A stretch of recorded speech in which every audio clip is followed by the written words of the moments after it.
नमस्कार, स्वागत है आपका हमारे चैनल पर। हर प्रसंग महाभारत से जो जुड़ा है वो आपको कुछ ना कुछ सीख जरूर देता है, इसलिए अंत तक जरूर देखें। ये प्रसंग उस समय का है जब महाभारत का युद्ध चल रहा था। कई योद्धा अपने प्राण गंवा चुके थे। तभी विदुर जी को ये समाचार मिलता है कि अर्जुन के तीरों से घायल होकर पितामह भीष्म बाणों की शैया पर लेट गए हैं। तभी वे अपने कक्ष में आते हैं और वहाँ उनकी पत्नी उनसे पूछती है कि क्या हुआ। विदुर जी बताते हैं कि वे संजय के घर गए थे। तभी उनकी पत्नी टोकते हुए पूछती है कि क्या संजय जी कुछ हो गया क्या उनको।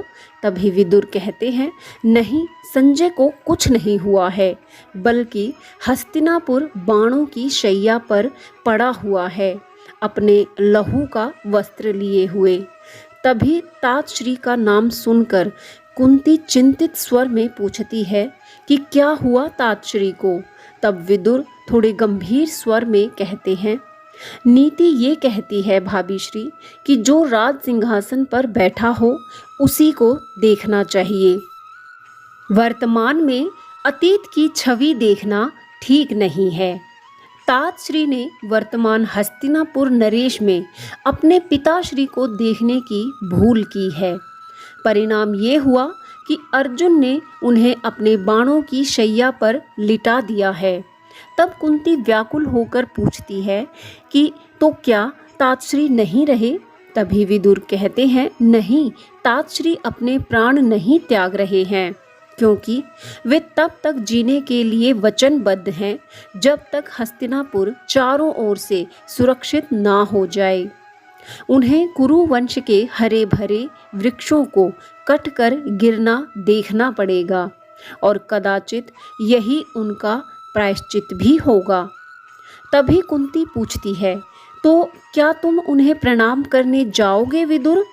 तभी विदुर कहते हैं, करुणा भरे स्वर में रोते हुए कहते हैं कि मुझसे उनके घाव नहीं गिने जाएंगे भाभी श्री। मेरे ध्यान में जो उनकी छवि है मैं उसको बदलना नहीं चाहता। श्वेत वस्त्र, श्वेत केश और श्वेत आत्मा। हे भाभी श्री, उनका अंत भरत वंश के जीवन काल में ही श्वेत काल का अंत है।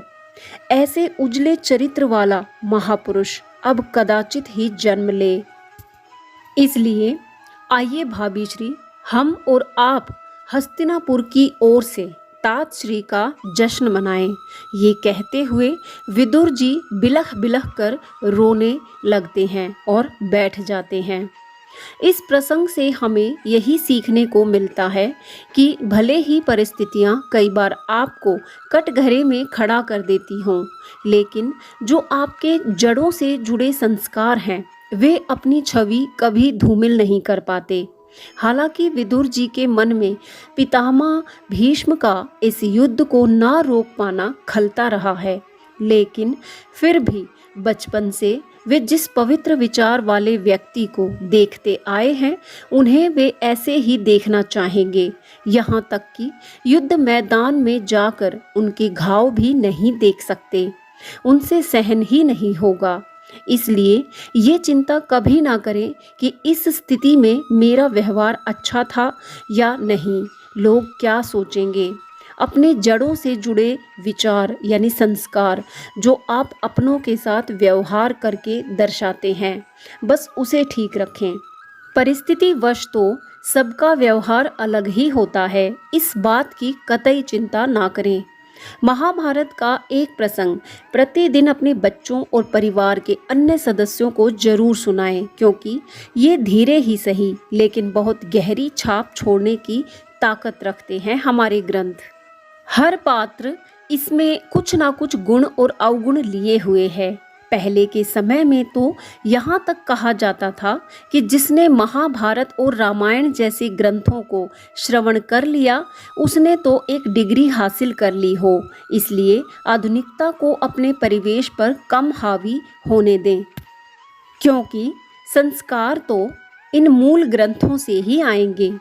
उम्मीद है ये प्रसंग आपको अच्छा लगा होगा। अगर हाँ, तो वीडियो को लाइक शेयर जरूर करें और ऐसे ही ज्ञानवर्धक वीडियोस के लिए चैनल को अभी सब्सक्राइब कर लीजिए। जय श्री कृष्ण।